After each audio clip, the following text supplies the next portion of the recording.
আম্মু, আম্মু, ছাতাটা মাথায় ধরো তো। দেখতে পারতেছো না বৃষ্টির পানিতে আমি ভিজে একাকার। ঘুমের ঘরে চিৎকার করে বললাম উপরের কথাগুলো। তখনই আমার এমন চিৎকার শুনে আম্মু তৎক্ষণাৎ আমার ঘরে এসে বলল, এই রাসেল, তোর কি হয়েছে? এমন ষাঁড়ের মতো চিল্লান দিয়ে কেন বলতেছিস বৃষ্টি বৃষ্টি?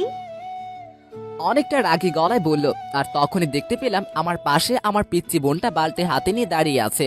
তার মানে এইটাই বৃষ্টির উৎসাহ। আম্মু দেখো না, আমার উপরে বৃষ্টির পানি পড়ার জন্য ভিজে গিয়েছি। পাশ থেকে রিয়া বলে উঠল, আপনাদের তো আমার পরিচয়টা দেওয়া হয় নাই। আমাকে তো সবাই চেনেন যারা আমার গল্প পড়েন।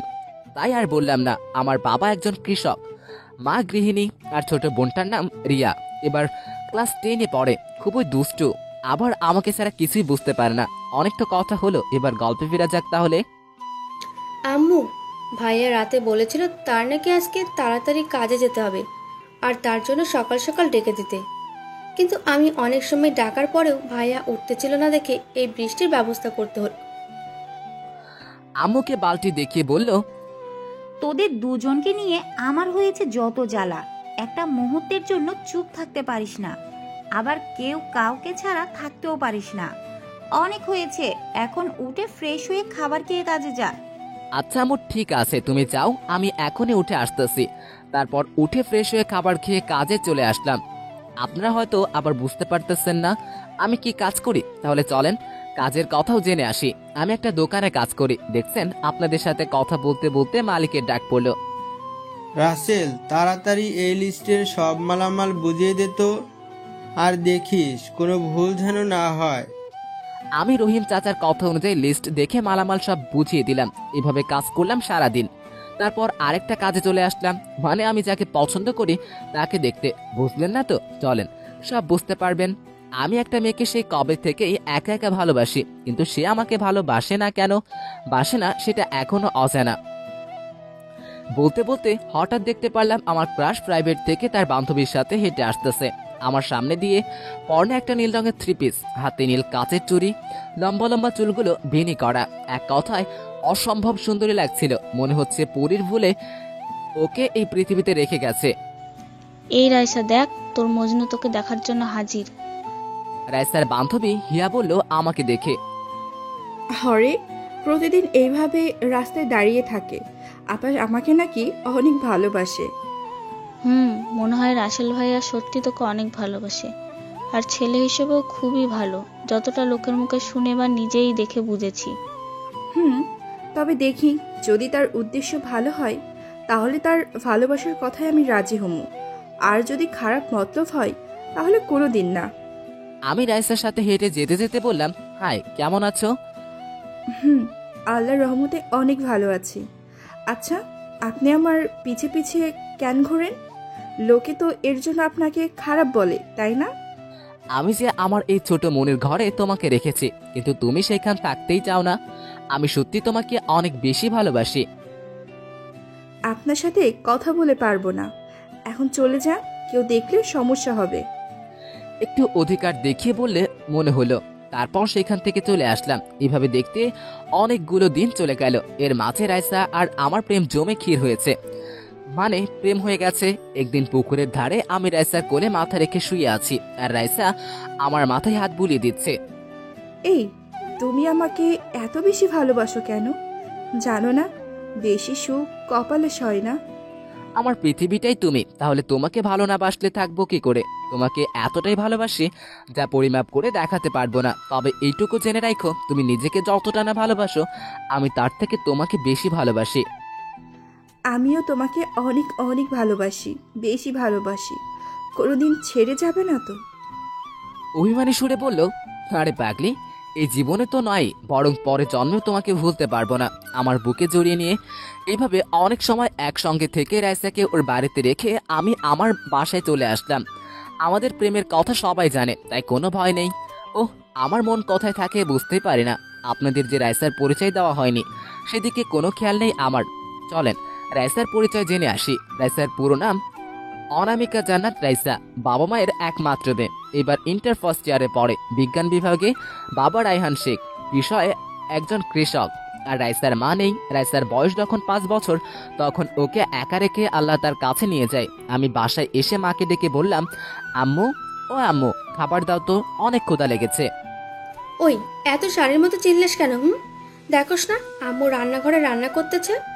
ওই, তুই আমার সাথে ঝগড়া করিস না তো, দেখিস না আমার ক্ষুধা লেগেছে, তাই তোর সাথে ঝগড়াই পারবো না। তখনই পিছন থেকে আম্মু বলে উঠল, এই তো শুরু হয়ে গেছে সাপ বেজির লড়াই। এই, তোরা কি একটুও শান্তিতে থাকতে পারোস না? আর রিয়া, তুইও না কেমন, দেখেছিস ওর ক্ষুধা লেগেছে তাও এমন করস? আম্মু তুমি আমার কলিজা কেন বকা দিচ্ছ? তুমি জানো না আমরা এইভাবে ছাড়া থাকতে পারি না। একটু অভিমানী হয়ে বললাম, আচ্ছা বাবা, আমার ভুল হয়ে গেছে, এইবার এসে খেয়ে নে তাড়াতাড়ি। তারপর খেয়ে নিলাম সবাই একসাথে। পরে যার যার রুমে চলে গেলাম। রুমে এসেই বিছানায় গাটা এলিয়ে দিলাম, আর মনটা ছটফট ছটফট করতে লাগলো রাইসার জন্য।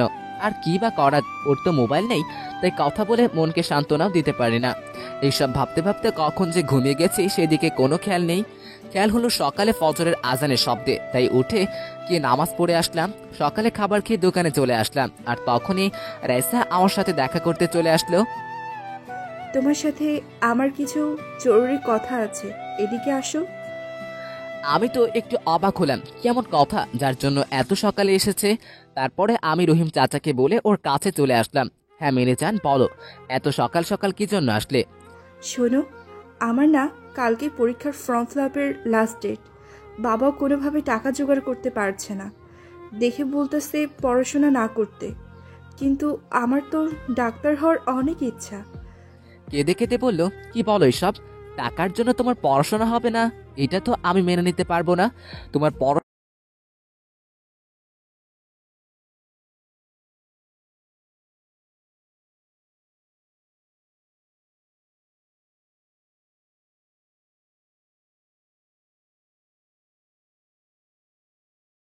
কিন্তু এত টাকা কি করে জোগাড় করবা? দেখো, আমি আমার জীবনের থেকেও আমার বাবা মার পরে কাউকে যদি ভালোবেসে থাকি, তাহলে সেটা তোমাকে। কত টাকা লাগবে বলো?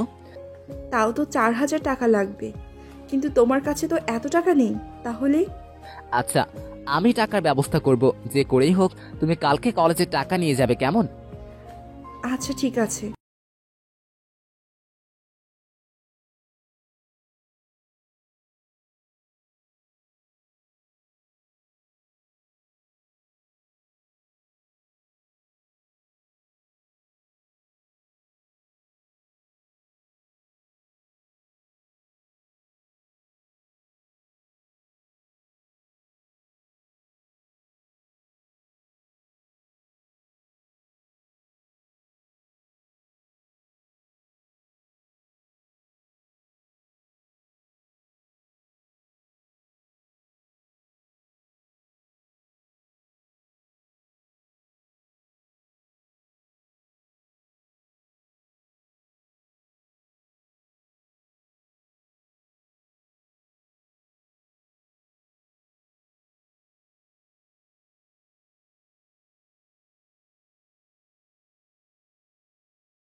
বলতে চাই, আচ্ছা আব্বু, তুমি কি এমন কাজ করতে সিদ্ধান্ত নিয়েছো যার জন্য আমার থেকে আবার অনুমতি নেওয়ার প্রয়োজন হলো?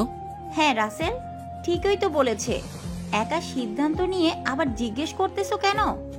তুমি তো জানোই রাসেল, তোমার সিদ্ধান্তে কোনো পরিবর্তন করে না। হ্যাঁ সেটা আমি জানি, কিন্তু তবুও ওকে এই কথাটা জানালে কেন যেন খুব ভালো হবে। দেখ বাবা, তুই যে রাশা মামুনকে ভালোবাসো সেটা কিন্তু কারই অজানা নয়। কথাটা শুনেই তো আমার বিপি হাই হয়ে যাচ্ছে। বাবা হঠাৎ রাইসার কথা কেন তুললো?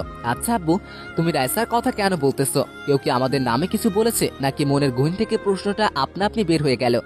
আরে না, তেমন কিছুই না। আমি ভেবে দেখলাম তোরা যেই প্রেম ভালোবাসায় লিপ্ত সেটা ইসলামের দৃষ্টিতে হারাম। তাই আমি চাই, যেহেতু তোরা দুজনের দুজনকে পছন্দ করিস, তাই তোদের বিয়ে দিতে।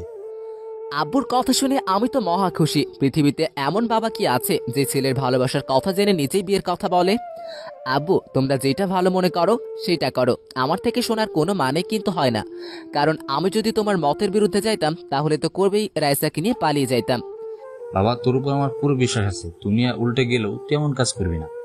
এইভাবে অনেক কথা বলে খাবার পর্বটা শেষ করে খুশি মনে রুমে চলে আসলাম। রুমে এসে ভাবতে লাগলাম, রাইসাকে কি কি এখন বিয়ে করা ভালো হবে? যদিও পড়ালেখার কোনো ক্ষতি হয়, তাহলে যে আমিও স্বপ্ন পূরণ করতে পারবো না। এইসব হাবিজাবি ভাবতে ভাবতে কখন যে গভীর ঘুমে তলিয়ে গেছি জানি না।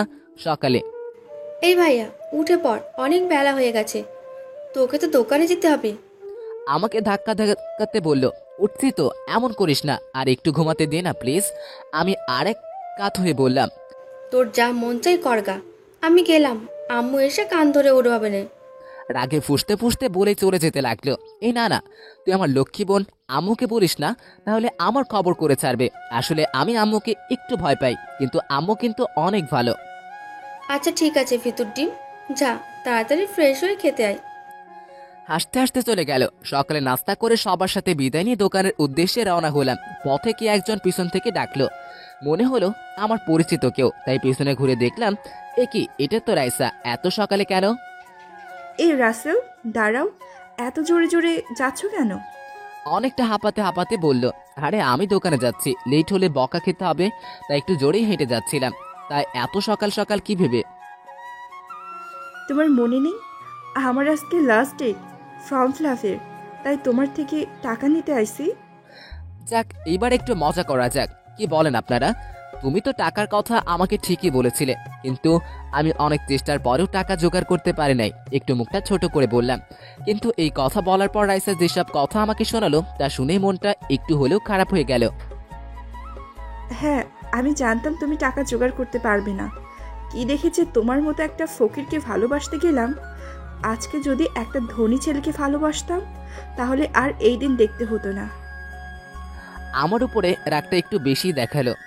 এইসব কথা তুমি আমাকে বলতে পারলে? তুমি তো জানোই আমি কতটা গরিব, আর তোমার সাথে একটু মজা করতেছিলাম বলেই রাইসার হাতের মধ্যে টাকাগুলো গুজে দিয়ে বললাম, তোমার স্বপ্নগুলো আমার, তাই সেটা পূরণ করতে যদি আমার কিডনিও বিক্রি করতে হয় তাও করব, বলেই চলে আসলাম। কোনো কথা বলার সুযোগ না দিয়েই কি করব বলেন? কথাগুলো তো ঠিকই বলেছে। আজকে তার যদি ধনী বয়ফ্রেন্ড থাকতো তাহলে তো আর এমন কষ্ট পেতে হতো না। দেখ রাইসা, তুই কিন্তু আজকে ভাইয়ার সাথে খুব খারাপ ব্যবহার করলি। সে কিন্তু তোর টাকা ঠিকই জোগাড় করছে, তার যথেষ্ট কষ্ট হোক না কেন। হ্যাঁ রে, আমার তখন টাকার চিন্তায় মাথা ঠিক ছিল না, তাই যা নয় তাই বলে ফেলেছি। খুব কষ্ট পেয়েছে, কারণ ও সহজে মন খারাপ করে না। ওর থেকে ক্ষমা চেয়ে নিতে হবে। তাই করিস। যাদের নিজের সংসার চালাইতে হিমশিম খায়, আর সে কিনা তোর স্বপ্ন পূরণের দায়িত্ব নিয়েছে, তাও তুই কষ্ট দিস। আমি হলে তো মাথায় তুলে রাখতাম। শোনো, মাথায় তুলে রাখলে যদি পরে ভুলে যাই তখন কি হবে? তাই মাথায় না তোলাই ভালো। তোর সাথে কথায় পেরে উঠবো না, তাই চল কথা বাদ দিয়ে বাসায় যাই। আমিও দোকানে এসে গেছি, কোনো কাজে মন দিতে পারতেছি না, শুধু রাইসার কথা বলাগুলোই মনে পড়তেছে। তখনই, রাসেল, তোর আজকে কি হয়েছে? শরীর খারাপ নাকি? সেই সকাল থেকেই দেখছি কেমন করতেছিস। আমার দিকে তাকিয়ে বলল, আচ্ছা আচ্ছা, তেমন কিছুই না, এইবার আর কি, আমি ঠিক আছি। না, কোনো কিছুই ঠিক নাই। তোর আজকে আর দোকানে থাকতে হবে না, তুই বরং বাড়িতে চলে যা, আজকে তোর ছুটি। আসলে আমাকে খুব বেশি ভালোবাসে, তারপর দোকান থেকে বাসায় চলে আসতেছি। তখনই রাইসা আমার সামনে এসে দাঁড়িয়ে পড়ল। জানো, আমি খুব দুঃখিত। আমার তখন মাথা ঠিক ছিল না টাকার চিন্তায়। আমাকে ক্ষমা করে দাও প্লিজ। আরে তোমার কোনো দোষ নেই, সব আমার দোষ। আরে রাগের সময় কেউ মিথ্যা কথা বলে না। চলো না, আমরা আজকে একটু ঘুরে আসি। তোমার হাতে হাত রেখে পায়ে পা মিলিয়ে পথ চলতে পারি না। তারপর সব রাগ পানি করে ফ্রিজে রেখে রাইসার কথায় ঘুরতে যাওয়ার জন্য রাজি হলাম। আর আমার ঘুরতে যেতে হলে তো আর মোটর সাইকেল যেতে পারবো না, তাই রিক্সা আমাদের সম্বল। একটা রিক্সা দেখে দুজনে উঠে বসলাম। এই, তুমি এত ওইদিকে বসতেছো কেন? পড়ে যাবে তো। আমার দিকে চেপে বসো। বিয়ের আগেই আমি বিধবা হতে চাই না। যাক, আল্লাহ তাআলার কাছে হাজার শুকরিয়া যে আমার কথা কেউ তো এত ভাবে। এই প্রথম কোনো মেয়ের সাথে এক রিক্সায় ঘুরতে বের হলাম। ভালোই লাগছে, আবার কেমন কেমন ফিল করতেছি। যাই হোক, অবশেষে আমরা একটি পার্কে চলে আসলাম। আমি আর রাইসা একটা গাছের নিচে বসে আছি। আমি রাইসাকে বাদাম চুলাই দিতেছি আর রাইসা আমাকে দিতেছে। আহ, কি প্রেম, জমে একেবারে ক্ষীর। হঠাৎ আব্বুর বলা কথাগুলো মনে পড়ে গেল, তাই রাইসাকে বললাম, আচ্ছা রাইসা, আমি একটা কথা বলতে চাই, তুমি কি শুনবে? হ্যাঁ বলো, কি বলতে চাও? আমি তোমার কথা মতোই চলে আসলাম তোমার কাছে। আমার বাবা ঠিক করেছে তোমার সাথে আমার বিয়ে দিয়ে দিবে। তিনি চান না আমরা এই হারামভাবে প্রেম লীলায় লিপ্ত থাকি। কথাটা শোনার পরে রাইসার মুখটা কেমন ফ্যাকাশে হয়ে গেল। কি বলো এসব? তোমার মাথা ঠিক আছে তো নাকি? না নেশা করছো এসব? আমি এখন কেন বিয়ে করলে আমার পড়ালেখার কি হবে? আর আমার ছোট থেকে দেখে যাওয়ার স্বপ্নটা ভেঙে চুরমার হয়ে যাবে। হ্যাঁ, রাইসা কিন্তু কথাটা ঠিকই বলেছে। বিয়ে করলে হয়তো ওর পড়ালেখার বেশি ক্ষতি হবে। আচ্ছা, বিয়ের পরেও তো পড়ালেখা করা যায়, তাই না? তাহলে তুমি মানা করতেছো কেন? এই কথার জবাবে রাইসা এমন একটা কথা বললো যা শুনে আমার তো... শোনো, আমি এখন তোমাকে বিয়ে করতে পারবো না। তোমার সুখের জন্য আমি আমার সুন্দর ভবিষ্যৎটাকে গলা চিপে হত্যা করতে পারবো না। রাইসার কথা শুনে আমার তো গলাটা শুকিয়ে গেল। ভালোবাসতে পারবে অথচ বিয়ে করবে না, এটা কেমন কথা, তাই না? আচ্ছা রাইসা, এখন তো বিয়ে করে আমার বাড়িতে তোমাকে নিয়ে আসতেছি না, তাহলে কি সমস্যা? শোনো, এখন যদি তুমি শুধু কাবিন করে রাখো তাহলে আমি রাজি আছি। আর যদি বিয়ের কাজ পুরোপুরি কমপ্লিট করতে চাও তাহলে এই বিয়েটা করতে পারবো না। এটা আমার শেষ কথা। বলি রাইসা হনহন করে চলে গেল। আমাকে কোনো কথা বলা বা বাধা দেওয়ার সুযোগ না দিয়েই আমার মনে শুধু একটাই প্রশ্ন বারবার, রাইসা কেন এমন করতেছে? আমাকে ভুলে যাবে না তো? এসব ভাবতে ভাবতে রাস্তা দিয়ে আসতেছি, তখনই পিছন থেকে আমার নাম ধরে ডাক শুনতে পেলাম। পিছনে তাকিয়ে দেখলাম আমার বন্ধু হালিম। কি রে মামা, এত চিন্তা করিস কেন? রাস্তায় যদি অ্যাক্সিডেন্ট করিস তাহলে? আরে বলিস না, একটা চিন্তায় আছি, বুঝতে পারতেছি না কি করলে ভালো হবে। সব খুলে বলতো কি হয়েছে তোর, যার জন্য এতটা চিন্তা করতেছিস? তুই তো জানিস আমি রাইসাকে আমার জীবনের থেকেও বেশি ভালোবাসি। হ্যাঁ, এই কথাটা শুধু আমি কেন, এই গ্রামের প্রায় সব মানুষেরাই জানে। আর রাইসাও তো তোকে অনেক ভালোবাসে। দুই পরিবারের সবাই রাজিও হয়েছে, তাহলে সমস্যা কোনখানে? আরে সেইটাই তো চিন্তা। বাবা বলেছে আমাদের বিয়ে দিবে, কিন্তু রাইসা এখন বিয়ে করবে না। সে বলেছে শুধু বিয়ের কাবিনটাই করে রাখবে। আরে গাধা, এতে এত চিন্তা করতে হবে নাকি? তার পড়ালেখার ক্ষতি হবে ভেবে এই কথা বলেছে। তুই ওর স্বপ্নকে বাঁচিয়ে রাখতে শুধু কাবিন করেই রাখ, তখন তো রাইসা আমাদের ভাবি হয়েই গেল, আর হারিয়ে তো আর যাচ্ছে না। তারপর দুই বন্ধু অনেক সময় এইভাবে কথা বলে যার যার বাসায় চলে গেলাম। গোসল করে খাবার খেয়ে বিকেলের দিকে বাড়ির পাশে দোকানের সামনে এসে বসলাম। উদ্দেশ্যে বন্ধুরা মিলে গেম খেলবো, মানে ফ্রি ফায়ার। প্রায় প্রতিদিনই খেলি। প্রায় অনেক সময় খেলে সব বন্ধুরা মিলে যমুনা নদীর পাড়ে ঘুরে সন্ধ্যায় বাড়ি ফিরে আসলাম। এই পিচ্ছি, এখন টিভি দেখার সময় নাকি? দেখতে পারতেছিস না? আর কিছু সময় পরে মাগরিবের আজান হবে। মাথায় কাপড় দিয়ে একটু ঝাড়ি দিয়েই বললাম, ভাইয়া, আমি তো জানি আর আমার ভালোর জন্য বললি, তাই ঠিক আছে। এই জন্য কালকে আমার জন্য কোনো আইসক্রিম নিয়ে আসবি। আরে বা, উপকার করেই পকেট ফাঁকা করার ধান্দায় পড়ে গেলাম। যাই হোক, আমারই তো পিচ্ছি বোন, ও তো খাবে। তারপর খুনসুটি ভালোই করলাম। তারপর রাতের খাবার খেতে বসে আজকে রাইসার সাথে বলা কথাগুলো বললাম। আপনারা তো জানেনই, তাই নতুন করে আর বললাম না। এটা কেমন কথা? বিয়ে করেও তো পড়ালেখা করতে পারবে, যেহেতু সে পড়তে চায়। আর গরিব ঘরের বউ হয়ে আসবে, এত পরে কি হবে? আব্বু, আজকের যুগে কি পড়ালেখা না করে উপায় আছে নাকি? হোক না সে মেয়ে বা ছেলে, ধনী বা গরিব, মনে রাখো শিক্ষায় জাতির মেরুদণ্ড। রাসেল তো ঠিকই বলেছে। আমরা রিয়াকে পড়াইতেছি, তাহলে রাইসা কেন পড়বে না? ভাগ্য খারাপ, তাই ব্রেন ভালো থাকা সত্ত্বেও টাকার অভাবে আমার ছেলেকে পড়াতে পারি নাই। আম্মু কান্না করেই বলল, আম্মু, তুমি রান্না করবে না কিন্তু, বলে দিলাম। সব আমাদের কপালেই ছিল। আর সব থেকে ভালো কথা, আল্লাহ যা করে সবার ভালোর জন্যই করে। আর ভাবি যখন চাচ্ছে এখন বিয়ের কাজ পুরো না করে শুধু কাবিন করে রাখতে, তাহলে সবার সাথে কথা বলে সেটাই করো। এই তো আমার পড়ালেখা জানা মিষ্টি মেয়ে ভালো একটা সিদ্ধান্ত দিয়েছে। এইভাবে আরো কথা বলে খাবার পর্ব শেষ করে রাতে ঘুমিয়ে পড়লাম। সকালে ঘুম থেকে উঠে আবার নিত্যদিনের মতো কাজে গেলাম। এখন আবার ওভার টাইম করতে হয় অন্য কাজে, কেননা রাইসার পড়ালেখার সব খরচ আমাকেই দিতে হবে। আচ্ছা রাসেল, তোর বাবা আমাকে বলল তোর নাকি বিয়ে ঠিক করেছে রায়হানের মেয়ে রাইসার সাথে, তাও শুধু কাবিন করে রাখবে বলে। চাচা, আপনি ঠিকই শুনেছেন। আসলে সরাসরি বিয়ের সব কাজটাই করে ফেলতাম, কিন্তু রাইসার পড়ার ক্ষতি হবে ভেবে শুধু কাবিনটাই করে রাখতে চাইতেছি। ওর অনেক স্বপ্ন ডাক্তারি পড়া। শোন, ও পরে সেটা ভালো কথা, কিন্তু বিয়ের পরও তো পড়াশোনা করতে পারবে। দেখিস পরে যেন তোকে ফাঁকি না দেয়। কি যে বলো না চাচা, রাইসা আমাকে অনেক ভালোবাসে, আমাকে ছাড়া থাকতেই পারবে না। শোন রাসেল, ভালোবাসা এমন একটা জিনিস যা দেখা যায় না পরিমাণ কত, কিন্তু ঠিকই অনুভব করা যায়। আর সব মেয়ে এক না, কিছু কিছু মেয়ে আছে যারা টাকার কাছে ভালোবাসা কিছুই মনে করে না। দোয়া করি তোদের ভালোবাসা যেন এমনটা না ঘটে। এইভাবে অনেক কথা বললাম, সারাদিন অনেক কাজ করে রাতে বাড়ি আসলাম। এসে শুনতে পারলাম কালকে নাকি রাইসা আর আমার কাবিন হবে।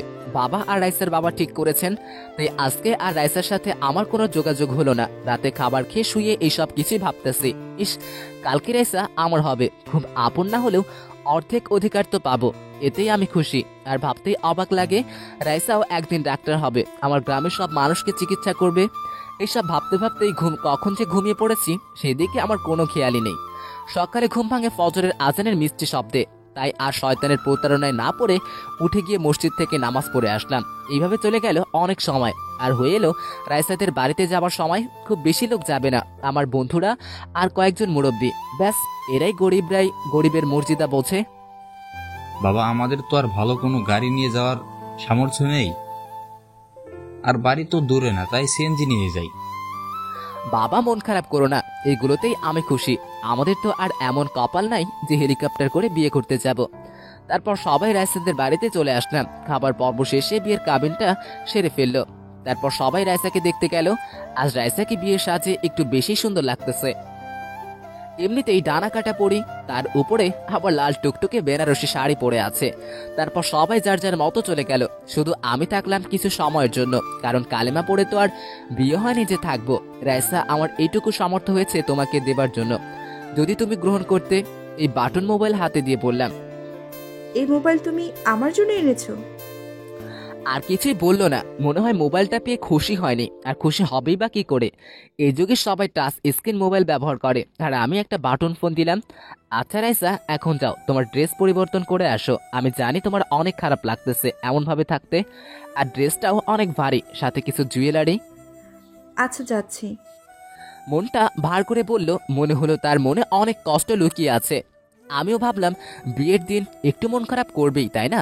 এসব কথা আপনাদের বলতেছি ঠিক তখনই রাইসার বাবা, মানে হলো গিয়া আমার শ্বশুর আব্বা, তাই না,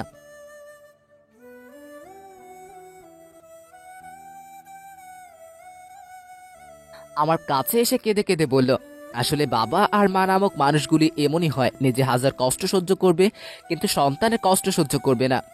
বাবা এইভাবে বলিয়েন না, আমি কথা দিলাম কোনোদিন রাইসাকে কষ্ট পেতে দিব না। কথাটা বলার সাথে সাথে রাইসার বাবা আমাকে বুকে জড়িয়ে নিল। এইভাবে অনেক কথা বললাম, পরে সবার থেকে বিদায় নিয়ে বাড়িতে আসার জন্য রওনা দিলাম। শ্বশুর বাড়ি থেকে বাড়িতে আসতেছি হেঁটে হেঁটে। আসলে রাইসাদের বাড়ি আর আমাদের বাড়ি একই গ্রামে হওয়ায় শ্বশুর বাড়ি যেতে আর গাড়ি ভাড়া লাগে না। আপনারা আবার কিপটা মনে করিয়েন না। রাস্তা দিয়ে আনমনে হেঁটে হেঁটে আসার সময় লক্ষ্য করলাম একটা গাড়ি অ্যাক্সিডেন্ট করেছে। সবাই দাঁড়িয়ে দাঁড়িয়ে তামাশা দেখতেছে আর মোবাইল দিয়ে অনলাইনে ফেমাস হওয়ার জন্য ভিডিও করতেছে। আসলেই আমাদের সমাজের কিছু মানুষগুলো বড়ই অদ্ভুত, তাই না? কেউ বিপদে পড়লে তাকে সাহায্য না করে মজাটাই বেশি করে। আমি এগিয়ে গেলাম। আচ্ছা ভাই, এইখানে দেখতে পারতেছেন এই লোকটা গাড়ি অ্যাক্সিডেন্ট করেছে, তাহলে তাকে সাহায্য না করে মজা নিতেছেন? একটা লোককে উদ্দেশ্য করে বললাম। দেখুন ভাই, আমি এই লোকটাকে সাহায্য করি আর পুলিশ এসে নানান রকমের কথা জিজ্ঞেস করুক, এটা আমি চাই না। বলেই চলে গেল। আমি আর কিছু না বলে গাড়ি থেকে লোকটিকে বের করে তার নিঃশ্বাস চেক করে দেখলাম এখনো বেঁচে আছে। তাই আমি তাড়াতাড়ি করে একটা গাড়ি ডেকে আনলাম লোকটিকে হাসপাতালে নেওয়ার জন্য। যখনই তার দিকে ফিরে তাকাই তখনই আমি অবাক, কেননা এই লোকটি ছিলেন একজন নামকরা ডাক্তার, সাথে বিজনেসম্যান শফিকুল ইসলাম। আমি এইটা ভেবে পাচ্ছি না, এত বড়লোক মানুষ তাও নিজে গাড়ি কেন চালায়। যাক, এসব পরেও ভাবা যাবে। তাই আমি দ্রুত তাকে সিরাজগঞ্জের একটা হাসপাতালে নিয়ে আসলাম। ডাক্তার কোথায় আছেন? এদিকে আসেন। এই লোকটার অবস্থা খুবই খারাপ। আমার চিল্লানিতে ডাক্তার সহ কিছু সেবিকা আসলো। এই এত জোরে জোরে ডাকছো কেন? জানো না এটা হাসপাতাল? একটু রাগ দেখিয়ে বলল, দেখুন ডাক্তার, এসব দেখার আগে আপনার উচিত এই লোকটার সঠিক চিকিৎসাও দেওয়া। এর অবস্থা খুবই খারাপ। এখানে থাকা সবাই আমার কথা ঠিক মনে করে আর কিছু বলল না, বরং ডাক্তারকেই বলল চিকিৎসা করতে। তারপর অপারেশন রুমে নিয়ে যাওয়া হয় রোগীকে, মানে শফিকুল ইসলামকে। এখন আমি এর পরিবার লোকদের কিভাবে খবর দিব? তখনই মনে পড়লো রাস্তায় তার একটি কার্ড পড়েছিল, তাতে একটা নাম্বার লেখা। আমি আর দেরি না করে সেই নাম্বারে ফোন দিলাম। কল হচ্ছে কিন্তু ফোন ধরতেছে না। একবার দেওয়ার পরে কেটে গেল, দ্বিতীয়বার দিতেই কল রিসিভ করলো। হ্যালো, আসসালামু আলাইকুম, কে বলছেন? কণ্ঠ শুনে বুঝতে পারলাম একটা মেয়ে। ওয়ালাইকুম আসসালাম, আমি সিরাজগঞ্জ থেকে বলছিলাম। এই নাম্বারটা একটা লোকের কাছে পেয়েছি, আর লোকটার নাম শফিকুল ইসলাম। আপনাকে তাকে চেনেন? হ্যাঁ, সে তো আমার বাবা, আর আমি তার একমাত্র মেয়ে ঐশী। বাবা আজকেই সিরাজগঞ্জ গেছি একটা জরুরি কাজে। কিছু কি হয়েছে নাকি? আসলে কি করে যে বলি, আপনার বাবা গাড়ি অ্যাক্সিডেন্ট করেছে। আমি সিরাজগঞ্জের এই হাসপাতালে নিয়েছি, আপনারা আসেন। আপনি তো বাবার পাশেই থাকেন, আমরা আসছি। আর আপনার নাম্বারে কিছু টাকা দিচ্ছি, যদি ওষুধ কিনতে হয় কিনে আনবেন। আপুর কথাটা শুনে একটু কষ্ট পেলাম, তাই বললাম, আপু গরিব হতে পারি, ছোট লোক না। দেখুন, আমি এটা ভেবে বলিনি। যদি আপনার কাছে টাকাটা না থাকে তাই বলেছি, সরি। আচ্ছা ঠিক আছে, আপনারা তাড়াতাড়ি চলে আসেন। বলেই ফোনটা কেটে দিলাম। তখনই পিছন থেকে ডাক এলো, রোগীর নাকি এ পজিটিভ রক্ত দিতে হবে 2 ব্যাগ। ডাক্তার সাহেব, আমার রক্তের গ্রুপও এইটাই, আপনি আমার থেকে রক্ত নিন। তারপর আমি রক্ত দিলাম, আর ওষুধ আনতে বলেছিল, সব ওষুধ এনে দিয়ে বসে আছি। এইভাবে চলে গেল অনেকটা সময়। রোগীর অবস্থা এখন ভালো, কোনো সমস্যা নাই।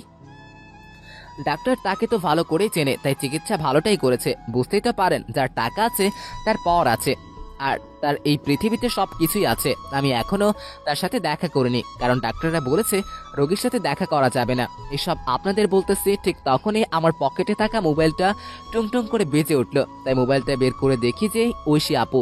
হ্যালো আপু, বলেন কি কারণে ফোন দিলেন? আমরা আপনার দেওয়া হসপিটালে চলে এসেছি, আপনি একটু গেটে আসতে পারবেন?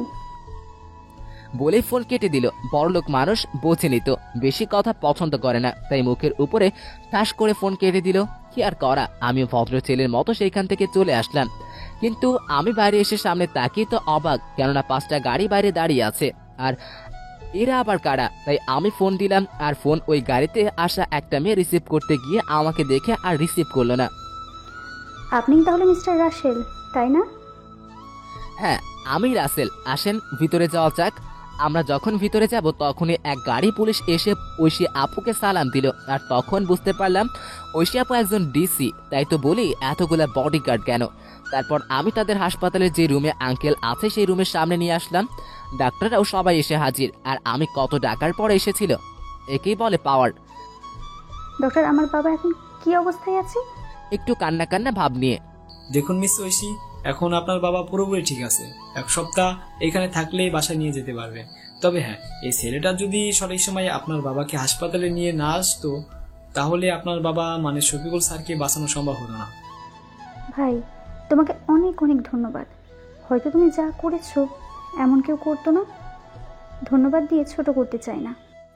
আরে আপু, আমাকে যখন ভাই বললেন তাহলে এইসব কেন বলতেছেন? একটা ছেলে কি তার চোখের সামনে বাবাকে মরতে দিতে পারে? তখন এই পাশ থেকে একটা মহিলা এসে আমাকে জড়িয়ে ধরে বলল, বাবা, তোমাকে যে কি বলে ধন্যবাদ দিব তার ভাষা আমার কাছে নেই। দোয়া করি অনেক বড় হও। এইভাবে অনেক কথা হলো, আর সবার সাথে পরিচয় হলো। আচ্ছা আপু, আমি এখন তাহলে বাড়িতে যাই, সন্ধ্যা হয়ে গেছে, রাতে আবার আপনাদের জন্য খাবার নিয়ে আসতে হবে। আরে ভাই, তোকে খাবার আনতে হবে না, আমরা হোটেল থেকে খাবার খেয়ে নেব। তুই বরং আম্মুকে সাথে নিয়ে যা গাড়ি নিয়ে, সকালে আসিস। আম্মু এখানে থাকতে পারবে না। না আপু, এইটা আমি হতে দিব না। আমি এখন তোমাকে আর আম্মুকে বাড়িতে রেখে আমি এখানে থাকবো? ভাই হয়ে কি তোমাদের জন্য এইটুকু করতে পারবো না বলো? আমার কথার জবাবে কিছুই বলতে পারলো না, আর তারাও ভেবে দেখলো আমার সাথে যাওয়াটাই ভালো। তারপর গার্ডদের রেখে আমি তাদের নিয়ে আমার বাসায় চলে আসলাম, আর আসার সময় বাড়িতে ফোন দিয়ে আব্বা মাকে সবকিছু বললাম, আর আপুদের নিয়ে আসতেছে সেটাও বললাম। অনেকটা সময় পর আমি বাড়িতে চলে আসলাম। আপু গাড়ি আর সামনে যাবে না, এখানে রেখে চলে যাই। আচ্ছা ভাই, তাহলে চলো আমরা এখান থেকে বাকিটুকু পথ হেঁটেই যাই।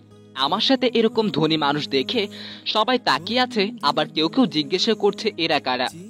সবাইকে বলে বাড়ি চলে আসলাম। আব্বু আম্মু, এটা আপু, নাম ঐশী, আর ওই হলো আম্মু। তারপর সবাই পরিচিত হয়ে নিল। আপু গরিবের বাড়িতে এসেছে, থাকার ভালো কোনো ব্যবস্থাও নাই, দেখতেই পারতেছো, তাই মনে কিছু করিও না। ভাই রে, আমি আল্লাহর কাছে শুক্রিয়া আদায় করি যে তোর মতো একটা ভাই পেয়েছি। আপু, আমাদের তো দুলাভাইয়ের কথা বললে না? ও তাই তো, তোমাদের তো তার কথা বলাই হয়নি। আমার একটা ছেলে এবার ইংলিশ মিডিয়াম স্কুলে ক্লাস 5-এ পড়ে, আর তোমার দুলা ভাই ব্যবসার কাজে আমেরিকা গেছে। তাহলে ঠিক আছে, আজ থেকে তুমি আমার বড় মেয়ে। এইভাবে অনেক কথা বললাম। রাতে সবাই মিলে কথা বলতেছি, তখন আচ্ছা ভাই, তুই তো একটু ভালো না, বিয়ে করেছিস অথচ এখনো পর্যন্ত আমার মিষ্টি ভাবিটাকেই দেখালি না। আপু ওর কথা তো মনেই ছিল না। দাঁড়াও, আমি শ্বশুর মশাইকে বলি রাইসাকে সাথে করে আমাদের বাড়িতে আসতে। আচ্ছা ঠিক আছে। তারপর রাইসাকে ফোন দিয়ে সবটা খুলে বললাম, আর আমাদের বাড়িতে আসতে বললাম। প্রথমে আসতে না চাইলে পরে আবার কি ভেবে রাজি হলো। আচ্ছা আপু, আমি তাহলে এখন যাই, আবুর কাছে তোমরা থাকো। তারপর আমি হাসপাতালে এসেই ডাক্তারের থেকে জানতে পারলাম যে এখনই রোগীর সাথে দেখা করতে পারবো।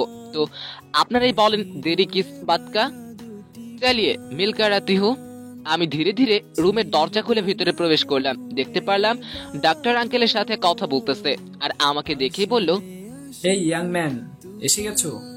ডাক্তার সাহেব, আপুদের রেখে আমি চলে আসলাম। একা একা তো আর ওইখানে আঙ্কেলকে রাখতে পারি না। আমার কথা শুনে দেখলাম আঙ্কেল তাকিয়ে আছে। ও স্যার, আপনাকে তো বলাই হয়নি, এই ছেলেটাই আপনাকে হাসপাতালে নিয়ে এসেছিল বলেই এখনো দুনিয়ার আলো দেখতে পারতেছেন। বাবা, তোমাকে অনেক ধন্যবাদ। তোমার নাম কি বাবা, আর কি করো? আমার উদ্দেশ্যে বলল, এইভাবে ধন্যবাদ দিয়ে ছোট করবেন না, আমি শুধু দায়িত্ব পালন করেছি। আপনি না হয়ে অন্য কেউ হলে তো আমি এমনটাই করতাম। আমার নাম রাসেল, আমি একটা মুদি দোকানে কাজ করি। ও আচ্ছা, ভালো। তা আমার বাড়িতে কি খবর দিতে পেরেছিলি? তারপর তাকে সবটা খুলে বললাম। এইভাবে দেখতে দেখতে রাত পেরিয়ে সকাল হলো। আমার বাড়ির সবাই আপুদের সাথে হাসপাতালে চলে আসলো, সাথে কিন্তু রাইসাও এসেছে। বাবা, এখন কেমন আছো? আর খুব কষ্ট হচ্ছে তাই না? জড়িয়ে ধরে কেঁদে কেঁদে বলল, মারে, এভাবে কান্না করিস না। দেখ, আমার কিছু হয়নি, আমি একদম ঠিক আছি। আপুর চোখের পানি মুছে দিয়ে বলল। তারপর সবার সাথে পরিচিত হয়ে নিল, আর আপুও বলে দিল আমি তার ভাই। আর আঙ্কেলও কড়া করে বলে দিলেন তাকে আব্বু বলে ডাকতে। একটু পর রাইসাকে দেখে আব্বু জিজ্ঞেস করলো, আচ্ছা, সবার সাথে তো পরিচিত হলাম, কিন্তু এই মেয়েটা কি? তখন সবাই আব্বুর বলা মেয়েটির দিকে তাকায়। আরে এটা তো রাইসা। আসলে রাইসা ওয়াশরুমে গেছিল। বাবা, তোমাকে তো বলাই হয়নি, এটা তোমার আদরের ছেলের বউ, মানে রাসেলের বউ, রাইসা। আরে বাহ, আমার বৌমা তো দেখছি অনেক মিষ্টি। আয় মা, কাছে আয়। আর তখন রাইসা কাছে গিয়ে আব্বুর পা ধরে সালাম করলো। বাবা তখনই তার গলা থেকে একটা সোনার চেন খুলে গলায় পরিয়ে দিল। বেঁচে থাক, বেঁচে থাক মা, বেঁচে থাক।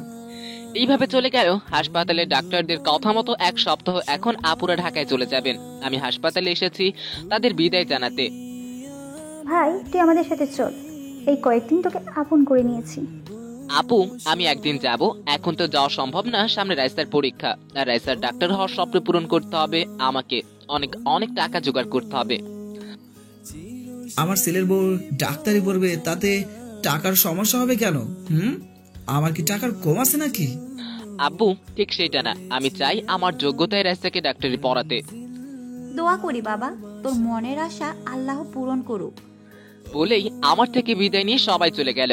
আমি আমার বাড়িতে চলে আসলাম। মনটা একটু খারাপ। আসলেই তাদের মনটা অনেক ভালো। এই কয়েকদিনে বুঝতে পেরেছি টাকা থাকলেই সবাই অহংকারী হয় না, কিছু কিছু মানুষ ভালোবাসারও পূজারী হয়। এইভাবে দেখতে দেখতে রাইসার পরীক্ষার দিন হয়ে এলো, মানে আগামীকাল থেকে পরীক্ষা শুরু। অনেকদিন হলো আমার রাইসার সাথে কথা হয় না, আর দেখা তো দূরেই থাকুক। আমি দেখা করলে বা কথা বললে তার নাকি পড়াশোনার ক্ষতি হবে। আমিও বোকার মতো রাইসার সবকিছুই মেনে নেই, তাছাড়া কিছুই করার নেই। বিকেলে রাইসা এসে আমার বাবা মার থেকে দোয়া নিয়ে গেল, কিন্তু আফসোস আমার সাথে একটা কথাও বলল না। এইটা ভেবেই চোখ থেকে দুফোঁটা নোনা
পড়বে।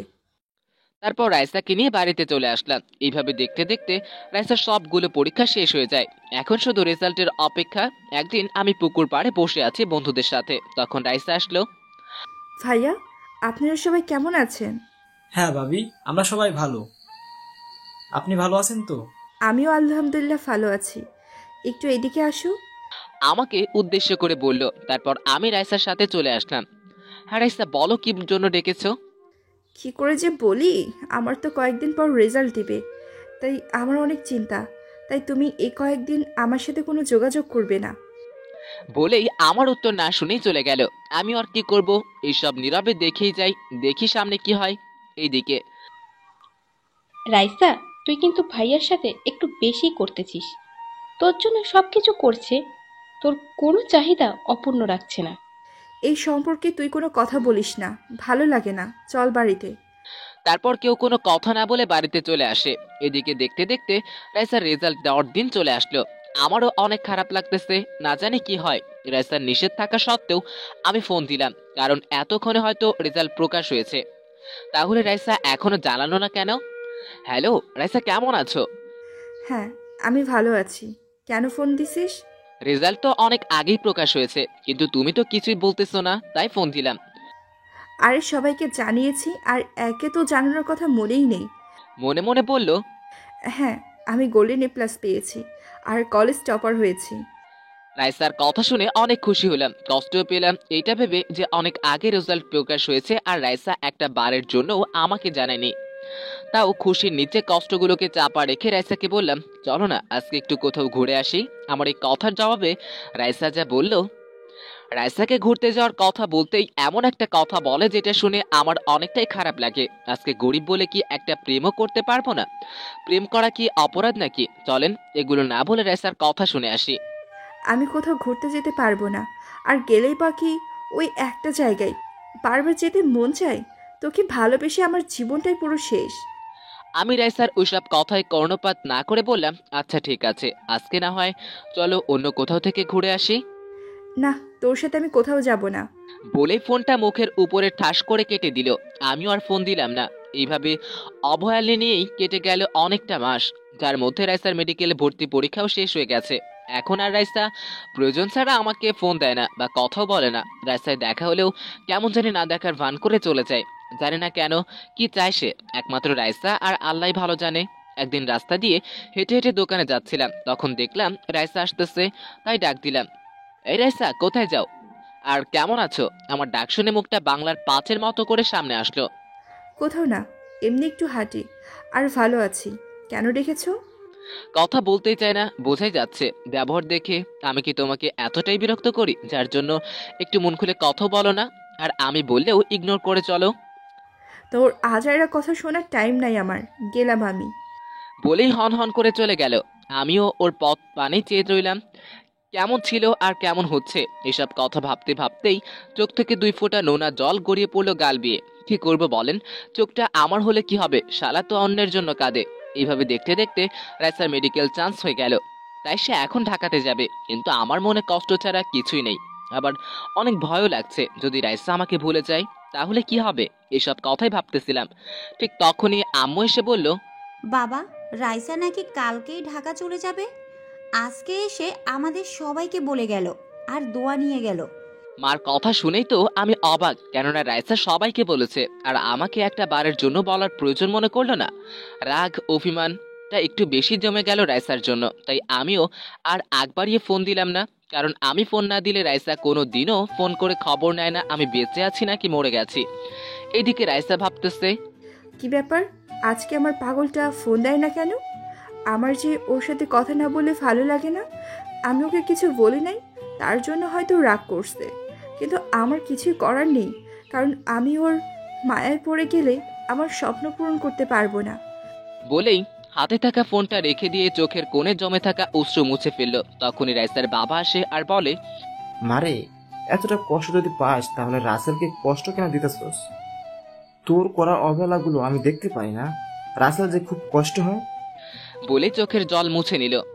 বাবা, আমি যে ওকে আপন করে নিতে পারছি না, কারণ ওর মায়ায় নিজেকে জড়িয়ে নিলে আমি স্বপ্ন পূরণ করতে পারবো না। বলেই বাবাকে জড়িয়ে ধরে কান্না করে দিল। মারে, এই কথাটা রাসেলকে বুঝিয়ে বললেই হতো, একটু হলেও কষ্ট কম পেত। না বাবা, আমি জানিও কেমন, আমি যতই বলিও শুনবে না, আর এমনটা করা ছাড়া আমার কাছে কোনো অপশন নেই। এইভাবে অনেক কথা বললো। পরের দিন সকালে রাইসা ঢাকা যাওয়ার জন্য বের হলো। আমি রাস্তায় দাঁড়িয়ে আছি, তার পথের দিকে চেয়ে। কাছে যাচ্ছি না, কারণ কষ্ট সহ্য করতে পারবো না। রাইসা আমাকে ঠিকই দেখতে পারলো, তার চোখও স্পষ্ট জল জমে আছে, তবুও আমার সাথে একটি বারের জন্য কথা বললো না, চলে গেল চোখের আড়াল হয়ে। আমিও ওখানে দাঁড়িয়ে রইলাম। কতটা সময় দাঁড়িয়েছিলাম সেটা ঠিক মনে নেই। এদিকে রাসেল, তুমি আমাকে ক্ষমা করে দিও। তোমার সাথে কথা বললে আমি যে নিজেকে শক্ত রাখতে পারবো না। তোমার কি শুধু একাই কষ্ট হচ্ছে? কষ্ট যে আমারও বুকটা ফেটে যাচ্ছে। হে আল্লাহ, আমার পাগলটাকে তুমি দেখে রাখো। এসব ভাবতে ভাবতে পাশে থাকা একটা মেয়ে বলে উঠল, হাই, আমি রাত্রি আক্তার নোহা। রাইসার কথা বলার মুড না থাকা সত্ত্বেও বলল, আমি অনামিকা জান্নাত রাইসা। সবাই আমাকে রাইসা বলে ডাকে। ও আচ্ছা, আমি ঢাকায় যাচ্ছি মেডিকেলে ভর্তি হতে। আপনি কোথায় যাচ্ছেন? রাইসা নেহার কথা বলায় একটু খুশি হলো, কেননা সেও একই সাথে পড়তে যাচ্ছে, তাই খুশি মনে বলল, হ্যাঁ, আমিও তো ওই মেডিকেলে ভর্তি হতে যাচ্ছি। যাক, ভালোই হলো, আমরা একসাথে কাজে যাচ্ছি। এইভাবে তাদের মধ্যে ভাব বিনিময় করতে করতে বাস ঢাকায় চলে আসে। তারাও ঠিক জায়গায় পৌঁছে যায়। আর ওইদিকে আমি আর কাজে না গিয়ে সোজা বাসায় চলে আসি, আর আমার রুমে গিয়ে বিছানায় শুয়ে পড়ি।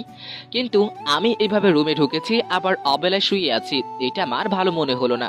তাই কাছে এসে, রে, এই অবেলায় এমন করে শুয়ে আছিস কেন? শরীরটা ঠিক আছে তো নাকি? কপালে হাত রেখে, মা আমার কিছুই হয়নি। রাইসার জন্য মনটা খারাপ। যাওয়ার সময় একটা বারের জন্য আমার সাথে কথা পর্যন্ত বললো না। মাকে জড়িয়ে ধরে কথাটা বললাম, বাবা, এইভাবে ভেঙে পড়িস না। রাইসা হয়তো তোর সাথে কথা বললে নিজেকে ঠিক রাখতে পারতো না, তাই বলেনি। সব ঠিক হয়ে যাবে বলেই চলে গেল। আমিও ভাবতে লাগলাম, হ্যাঁ আম্মু সত্যি কথাটাই বলেছে। এটাই হয়তো কারণ আমি শুধু শুধু কষ্ট পেলাম, কিন্তু পরক্ষণে রাইসার করা অবহেলার কথা মনে পড়তেই মনটা খারাপ হয়ে গেল। এভাবে কষ্ট পেয়েও নিজেকে শক্ত রেখে সকল অভিমান বাম পকেটে রেখে রাইসাকে ফোন দিলাম, কিন্তু এ কি, ফোন তো রিং হচ্ছে কিন্তু রিসিভ করে না কেন? আবার দিতেই রিসিভ করলো। হ্যালো, আসসালামু আলাইকুম, কেমন আছো? ওয়ালাইকুম আসসালাম, আমি অনেক ভালো আছি। তুমি কেমন আছো? রাইসার বলা কথাটা শুনে মনটা একটু না অনেকটাই খুশি হলো, কেননা রাইসা এর আগে কখনো আমি কেমন আছি সে জিজ্ঞেস করে নাই। তাই খুশিতে আত্মহারা। যাতে কোনো অসুবিধা হয়নি তো? আর কোনো অসুবিধা হলেই আমাকে বলতে ভুলবে না কিন্তু। আরে, আমার আসতে কোনো অসুবিধা হয়নি, আর অসুবিধা হলেই তোকে জানাবো। আচ্ছা, ঠিক মতো খাবার খাইও আর নিজের শরীরের যত্ন নিও। আচ্ছা বাবা, আমি সব ঠিক মতোই করব। তোর কথা না শুনে কি আর পারি? কারণ তুই যে আমার পাগল একটা। বলেই একটা হাসি দিল। এমন হাসি পেলে যেন এক নিমেষেই বুকে জমে থাকা হাজারো কষ্ট মুছে যায়। আমিও এসব ভাবতেছি তখন। আচ্ছা, এখন ফোন রাখি, হ্যাঁ, পরে কথা হবে আবার। বলেই ফোন রেখে দিল। পাশ থেকে বলে উঠল, কি ম্যাডাম, কার সাথে এমন মিষ্টি সুরে কথা বললেন? বয়ফ্রেন্ড নাকি জামাই? ও, আপনাদের বলে রাখা ভালো, নেহাও বিবাহিত আর রাইসার সাথে একটা রুমেই থাকে। আরে কি যে বলো না, যার সাথে কথা বললাম সেই আমার বেঁচে থাকার উৎস, আমার কলিজা বয়ফ্রেন্ড, সাথে অর্ধেক স্বামী। অর্ধেক স্বামী কথাটা শুনেই নেহা যেন কেমন করে তাকালো, কারণ সে বুঝতে পারতেছে না অর্ধেক স্বামী আবার কি। আরে আমি এত মন দিয়ে ভাবতে হবে না, আমি জানি তুমি অর্ধেক স্বামী বলেছি সেটা নিয়ে চিন্তায় আছো। আসলে আমার আর রাসেলের কাবিন হয়েছে, এই জন্য বললাম সে আমার অর্ধেক স্বামী। ও আচ্ছা, আমি মনে হয় হাঁপ ছেড়ে বাঁচলাম। কি সাংঘাতিক চিন্তায় পড়েছিলাম। এইভাবে অনেক কথা বলে তারা নিজেদের জিনিসগুলো গোছাতে ব্যস্ত হয়ে পড়লো। এদিকে আমি গ্রামে বসেই সময় পার করতেছি। বাবা মা বোনের ভালোবাসায় আর বন্ধুদের হাসি কান্না গানে, সাথে রাইসার ভালোবাসা আদর, একটু অভিমান, একটু রাগ, একটু অবহেলা, একটু কষ্ট, সব মিলিয়ে যাকে বলে একের ভিতরে সব। এইভাবে অনেক দিন, মানে একটা বছর পার হয়ে গেল। আমি আর রাইসা শুধু ফোনেই কথা বলি, কারণ আমিও ঢাকা যাইনি আর রাইসাও বাড়িতে আসেনি। অনেকদিন হলো আপুদের সাথে কথা হয় না, তাই ফোন দিতে যাব আর ঠিক তখনই আপু নিজেই ফোন দিল। একেই বলে ভালোবাসার টান, একজনের মনে আসতেই অপর পাশ থেকে কল হাজির। হ্যালো, আসসালামু আলাইকুম আপু, তোমরা সবাই কেমন আছো? তোর সাথে কোনো কথা নাই, যা। তুই কবে থেকে কথা বলিস না? আবার কত করে বললাম এসে দেখে যা, তাও এলি না। অভিমানী কণ্ঠে বলল, আরে আপু, আমি তো সব সময় তোমাদের কথা মনে করি আর যাবো এক সময়, আর তোমাদের সবাইকেই আমি সব সময় দেখি। আমাদের কাছেই আসলি না, তাহলে অল টাইম কি করে দেখিস শুনি? আপু, আমার হৃদয়ের সব জায়গায় তোমাদের সাজিয়ে রেখেছি, সেখানেই দেখতে পাই। এভাবে অনেক কথা বললাম। এইভাবে দেখতে দেখতে রাইসার পড়া প্রায় অর্ধেক শেষ হয়ে গেছে। এখন নাকি সামনে পরীক্ষা হবে। বলে রাখা ভালো, এখন রাইসা আর আগের মতো কথা বলে না। আমি বলতে চাইলেও অনেক ইগনোর করে চলে। একদিন আমি ফোন দিলাম, হ্যালো রাইসা, কেমন আছো? আমি ভালো আছি, আর আমি এখন কথা বলতে পারবো না, ফোন রাখ। একটু নরম সুরে বলল, তোমার সাথে অনেক দিন হলো ঠিক মতো কথা বলি না, আজকে একটু কথা বলো প্লিজ। এই শোন, তুই আমাকে যখন তখন ফোন দিবি না। আমার পড়াশোনার অনেক ক্ষতি হয়। তুই কি চাস আমার স্বপ্নটা তোর জন্য নষ্ট হয়ে যাক? রাইসার বলা কথাটা কলিজায় এসে লাগলো। আমি কথা বললেই নাকি তার পড়াশোনার ক্ষতি হবে? জানি না এই মেয়ে আমার সাথে শুধু এমন কেন করে, সবার সাথে খুবই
একটা সময় চুপ থেকে বলল, হ্যাঁ, আমি অনেক ভালো আছি।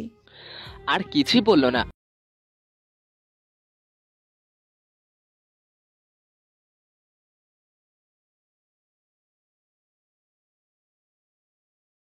চলে আসি, কিন্তু আমি যে নিজেকে প্রতিষ্ঠিত করতে চাই। ভেবেই দুই চোখের নোনা জল গাল বেয়ে পড়তে লাগলো।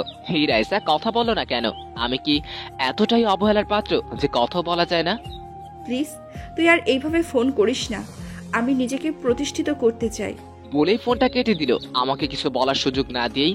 আসলে আমি মনে হয় রাইসার যোগ্য না। আর যোগ্য কি করে হতে পারি বলেন? আমি তো একটা দোকানের কর্মচারী মাত্র, আর সে হলো একজন নাম করা ডাক্তার। ভাবতেই চোখের কোণে জমে থাকা নোনা পানি গাল বেয়ে বেরিয়ে আসতে চায়। এসব কথা ভাবতেছি, ঠিক তখনই আমার পকেটে ভূমিকম্পের সৃষ্টি হয়। মানে ফোন এসছে, তাই ফোনের দিকে তাকিয়ে দেখি আব্বু ফোন করেছে, তাই রিসিভ করলাম। হ্যালো, আসসালামু আলাইকুম আব্বু, কেমন আছো? ওয়ালাইকুম আসসালাম, আমি ভালো আছি, কিন্তু তোমার আপু অসুস্থ। আপুর কি হয়েছে? আর আপু আমাকে কিছু জানালো না কেন? আমি একটু কাঁদো গলায় বললাম, কষ্ট পাবি তাই বলতে মানা করছিস, আর সামান্য জ্বর এসেছে। আমি আসতেছি। আমার আপু অসুস্থ সেই কথা শোনার পরে কি করে থাকি বলো? বলেই ফোন কেটে দিলাম। তারপর মা বাবা বোনকে বলে বেরিয়ে পড়লাম ঢাকার উদ্দেশ্যে। কিছু সময় পরে সিরাজগঞ্জের এসআই কাউন্টারে এসে বসে আছি। কিছু সময় পরে বাস তার নির্দিষ্ট গতিতে চলতে শুরু করলো। আমি আশেপাশে চারপাশটা ভালো করে উপলব্ধি করতেছি, কারণ এর আগে কখনো ঢাকায় যায়নি, তাই কোথায় দিয়ে যাইতে হয় সেটাও জানি না। কিছু সময় পরে একটা বড় ব্রিজের উপর দিয়ে বাস যাচ্ছে। লোকের মুখে শুনেছি এইটাই নাকি উত্তরবঙ্গের স্থানে যান চলাচলের একমাত্র মাধ্যম, বঙ্গবন্ধু যমুনা সেতু। ব্রিজটা অনেক বড়। বাস পার হতেই প্রায় অনেকটা সময় লাগলো। এসব কিছু ভাবতেছি, ঠিক তখনই পাশে বসা একটা মেয়ে বলে উঠলো, হাই ভাইয়া, আমি নুসরাত। আমাকে বলছেন? আমি আশেপাশে তাকিয়ে দেখে বললাম, আপনাকে না বলে কাকে বলেছি? আপনাকে বলেছি। মেয়েটার ভয়েস আমার কাছে অতি পরিচিত লাগতেছে, মনে হচ্ছে সে আমার পরিচিত কেউ, কিন্তু বোরখা পরা থাকায় চিনতে পারি নাই। হ্যাঁ, আমি রাসেল, আর আপনার নামটা তো খুব সুন্দর। ধন্যবাদ ভাইয়া। আর আপনি যেভাবে বলতেছেন ততটা কিন্তু সুন্দর না, যতটা আপনার নামটা সুন্দর। মনে মনে বলল, তোর কথা বলা আমি বের করব। মেয়েদের সাথে কথা বলতে খুব মজা লাগে, তাই না? সেইটা না, আসলে সুন্দর জিনিসকে সুন্দর বলাটাই কিন্তু উত্তম। আমিও ঠিক সেটাই বলেছি। আপনার সাথে কথায় পেরে উঠবো না। বাই দা ওয়ে, কোথায় যাচ্ছেন? আমি ঢাকায় যাচ্ছি আপুর বসায়। আপনি কোথায় যাচ্ছেন? ও আচ্ছা, আমি ঢাকায় চাকরি করি আর বাড়ি গিয়েছিলাম, তাই আবার ফিরে যাচ্ছি ঢাকায়। মনে মনে বলল, তুই ঢাকায় যাচ্ছিস আর আমাকে বলিস নাই? তোর তো ঘাড় আমি মটকা বই দেখিস। এইভাবে অনেক কথা হলো দুজনের মাঝে। ইস, এমন করে যদি রাইসাও আমার পাশে বসে কথা বলতো, হাতে হাত রেখে, কতটা আনন্দ লাগতো। এসব ভাবতে ভাবতেই কানে কারো ডাক এসে পৌঁছে, মানে হেল্পার মামা এসে ডাকতেছে। আমি চারপাশে তাকিয়ে দেখি কেউ নেই বাসে, শুধু আমি একা, আর ওই মেয়েটাও নেই। আসলে আপনাদের সাথে গল্প করতে করতে কখন যে ঘুমিয়ে গিয়েছিলাম সে কথাটা ঠিক মনেই নেই। তারপর সেখান থেকে চলে আসলাম, কিন্তু আমি তো কিছুই চিনি না। তাই একটা রিক্সাওয়ালা মামাকে বললাম, মামা ওই জায়গাটা কোথায়? একটা ঠিকানা দিয়ে বললাম। মামা আপনি ওঠেন, আমি সেই জায়গায় পৌঁছে দিয়ে আসি, আপনি 50 টাকা দিন। আমি তো কিছুই চিনি না, তাই রাজি হয়ে গেলাম আর রিক্সায় উঠে বসলাম। একটা মোড় পেরিয়ে রিক্সা থামিয়ে বলল, মামা আপনার ঠিকানা চলে এসেছি, ওই যে দেখেন সেই বাসা। একটা বিশাল আকৃতির বাড়ি দেখিয়ে বলল, কিন্তু আমি এসব দেখছি না, শুধু ভাবছি এইটুকু পথ 50 টাকা নিল। মামা আপনি এইটুকু পথ এনে এত টাকা কেন চাইলেন? আপনি তো আর চেনেন না যে জায়গাটা কোথায়, তাই এখন টাকা দিন। তারপর তাকে টাকা দিয়ে আমি বাড়ির কাছে আসলাম। দেখছেন ভাই, এর নামই ঢাকা শহর, টাকা ছাড়া কিছুই মেলে না। আর এইরকম পরিস্থিতিতে যারা পড়েছে তারাই জানে। আমি গেটের সামনে এসে সোজা বাড়ির ভিতরে ঢুকতে গেছি, অমনি একটা লাঠি আমার পথ আটকালো। এই মিয়া, এইভাবে হনহন করে কোথায় যান? দেখুন, আমি এই বাড়িতেই যাব, আমাকে যেতে দিন। না, আপনি যেতে পারবেন না, চলে যান এখান থেকে, না হলে ঘাড় ধাক্কা দিয়ে বের করব। আমাদের এসব কথা শুনে একটা ভদ্রলোক আসলো আর বলল, এই লতিফ, ছেলেটা কে? আর তুই তার সাথে এমন করতেছিস কেন? স্যার, এই ছেলেটা আমাকে না বলে বাড়ির ভিতরে ঢুকে গেছে। আমাকে দেখিয়ে বলল, এই ছেলে কে তুমি, আর এখানে কেন? স্যার, আমি গ্রাম থেকে এসেছি, আমার নাম রাসেল, আর এখানে শফিকুল ইসলাম, তার বউ ও তার মেয়ে ঐশীকে আমি চিনি, আর তারাও আমাকে চেনে। তার মানে তুমি সেই ছেলে যাকে আমার বউ ভাই বানিয়েছে, আর তুমি আমার শ্বশুরের জীবন বাঁচিয়েছো। আসো আসো, ভিতরে আসো। তারপর সেখান থেকে চলে আসলাম। দেখে মনে হলো দুলাভাই আপুর মতোই অনেক ভালো। ভিতরে যেতেই দুলাভাই জোরে বলল, ঐশী দেখে যাও কি এসেছে, আর বাবা মা এইখানে আসেন। ডাক শুনে সবাই চলে আসে। আপু এসেই আমাকে জড়িয়ে ধরে কান্না করে দেয়। ভাই তুই সত্যি আমার মায়ের পেটের ভাই না হলেও তার থেকে কোনো অংশে কম না। আমার অসুস্থতার কথা শুনেই চলে এসেছিস। আপু এইভাবে বলে ছোট করে দিও না তো, বোনের বিপদে ভাই না আসলে কে আসবে? আমি বাবা মার পা ধরে সালাম করলাম। তাদের সাথে অনেক কথা বলে আপু আমাকে একটা রুম দেখিয়ে বলল, রাশেল, এটা তোর রুম, পছন্দ হয়েছে তো নাকি? আপু কি যে বলো না, আজকে মনে হয় জীবনের প্রথম এমন রুমে পা রাখলাম, অনেক পছন্দ হয়েছে। শুনে খুশি হলাম। তখন পিছন থেকে একটা বাচ্চা কণ্ঠে বলে উঠল, আম্মু, এই আঙ্কেলটা কে? আগে তো কখনো দেখিনি আমাদের বাসায়। আমাকে দেখিয়ে বলল, তার মানে এটাই আপুর ছেলে আবির। বাবা, এটা হচ্ছে তোমার সেই রাশেল মামা, তুমি যাকে দেখতে চাইতে। আমাকে দেখিয়ে বলল। আমি আবিরকে কোলে তুলে বললাম, মামা তুমি কেমন আছো? মামা, আমি অনেক ভালো আছি, আর এখন আরো বেশি ভালো হয়েছি। মামা, আমাকে বিকালে ঘুরতে নিয়ে যাইতে হবে কিন্তু। আবির, এগুলো কি হচ্ছে? তোমার মামা এইখানে কিছুই চেনে না, তুমি জানো না? ধমক দিয়ে বলল, আপু তুমি আবিরকে বকলে কেন? আমার ভাগিনাকে নিয়ে ঘুরতে যাব। তোদের যা ইচ্ছা করিস, আমি গেলাম। বলেই চলে গেল। এইভাবে সবার সাথে কথা বলতে বলতে বিকাল হয়ে এলো, তাই আবিরকে নিয়ে একটা রিক্সা করে পার্কে ঘুরতে আসলাম। মামা, আমি আইসক্রিম খাবো, আমাকে আইসক্রিম এনে দাও। আচ্ছা মামা, চলো তোমাকে আইসক্রিম কিনে দেই। আমার প্রাণপ্রিয় ভাগিনীটা আইসক্রিম খাওয়ানোর বায়না ধরে বসে, তাই আবিরকে নিয়ে আইসক্রিম কিনতে চাই। এই মামা, 2টা চকলেট ফ্লেভারের আইসক্রিম দেন তো। আচ্ছা মামা, দাঁড়ান, এক্ষুনি দিতে আসি। বলেই আবিরের হাতে সুন্দর করে আইসক্রিম দিয়ে দিল। আমিও টাকা দিয়ে সামনে তাকাচ্ছি, তখন এমন জিনিস দেখতে পাবো কখনো কল্পনাও করতে পারি নাই। কি দেখে আমি এমন চুপ হয়ে গেলাম অবশ্যই আপনাদের জানতে ইচ্ছা করতেছে, তাই তো? তাহলে ইন্তেজার কিস কাজ কা, চলিয়ে अभी बताते हूँ। আমি দেখি রাইসার মতো একটা মেয়ে একটা ছেলের সাথে পার্কে বসে বাদাম খাচ্ছে। আমি একটু আগ্রহী হয়ে ভালো করে দেখে বুঝতে পারলাম এটা রাইসার মতো না, রাইসাই ছিল। এই দৃশ্য দেখার জন্য কি আল্লাহ আমাকে এখানে নিয়ে এসেছে? আমার ভিতরটা ধুমড়ে মুচড়ে যাচ্ছে, চোখের পানিটা মুছে সামনে যাইতে যাচ্ছি, কিন্তু এ কি সামনে আর তারা নেই। আশেপাশে ভালো করে খুঁজে দেখলাম, কোথাও নেই। গেল কোথায় এই অল্প সময়ে? তখন মামা তুমি এমন করে কি খুঁজতেছো? অনেক সময় ধরে দেখলাম তুমি এমন করতেছো। চলো আমরা বাসায় চলে যাই। তারপর আর আমি আমার মিষ্টি ভাগিনা বাসায় চলে আসলাম। বাসায় আসার পরে কি আবির, মামার সাথে কিরকম ঘুরলা শুনি? আম্মু অনেক ঘুরেছি আর আইসক্রিম খাইছি। আমার মামা অনেক ভালো, তোমার মতো না যে আমি চাইলে কিছু দেবে না। কি, মামাকে পেয়ে এখন মায়ের নামে বদনাম করা হচ্ছে? বলেই সবাই হেসে ফেললাম। আসলে সবাই অনেক ভালো, খুব মজাদার মানুষ। আমি সেখান থেকে রুমে চলে আসলাম। ভাবতে লাগলাম রাইসা তো কথা বলতে মানা করেছে, তাহলে কি করি না ফোন করে যা হবার হবে। একবার রিং হতেই কল রিসিভ করলো। মনে হয় আমার ফোন পাবার আশায় মোবাইল হাতে নিয়ে বসেছিল। হ্যালো, আসসালামু আলাইকুম ডাক্তার ম্যাডাম, কেমন আছেন? আর যদি 5টা মিনিট কথা বলার জন্য অনুমতি দিতেন। অপর পাশে রাইসা মনে মনে বলল, রাসেল, তুমি কেন আমার সাথে এমন করে কথা বলতেছো সেটা আমি ভালো করেই জানি, কিন্তু আমার কিছু করার নেই। আমি প্রতিষ্ঠিত হওয়ার আগ পর্যন্ত তোমাকে আপন করে নিব না। মনে মনে বলল আর একটা হাত দিয়ে চোখের জল মুছল। ওয়ালাইকুম আসসালাম, আমি অনেক ভালো আছি। আজকে আবার কি কারণে ফোন দিছোস? তোকে বলছি না ফোন দিবি না আমাকে? একটু রাগ দেখিয়ে বলল। রাইসার কথা বলার ধরন দেখে একটু না প্রায় অনেকটাই কষ্ট পেলাম, কেননা এর আগেও অনেক কথা বলেছে, তবে এমন করে না। ডাক্তার ম্যাডাম, আমি জানি এখন আপনি অনেক বড় একজন মানুষ, আপনার সাথে কথা বলার কোনো যোগ্যতা আমার নেই, তবু আমার খেয়ে আমার পরে আপনার কাছে পড়ে থাকে, আমার কথা একটু শোনে না। রাইসা মনে মনে বলে, শুনবে কেন? তোর মনটা যে শুধুই আমার, তাই তো আমার জন্য ছটফট করে। যখন আমি থাকবো না তখন হয়তো আপনার অনেক ভালো লাগবে, তাই না?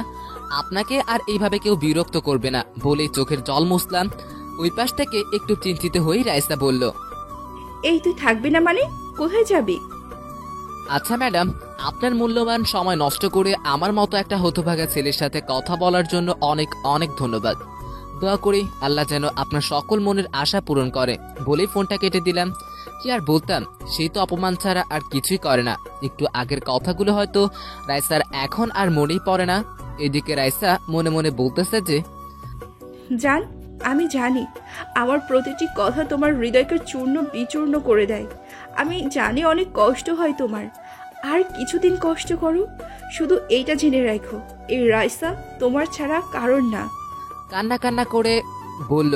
তখন পাশ থেকে, আচ্ছা রাইসা, তুই যদি রাসেল ভাইয়ার জন্য এতটা কষ্ট পাস, তাহলে তাকে বলছিস না কেন যে তুইও তাকে ঠিক আগের থেকেও বেশি ভালোবাসিস?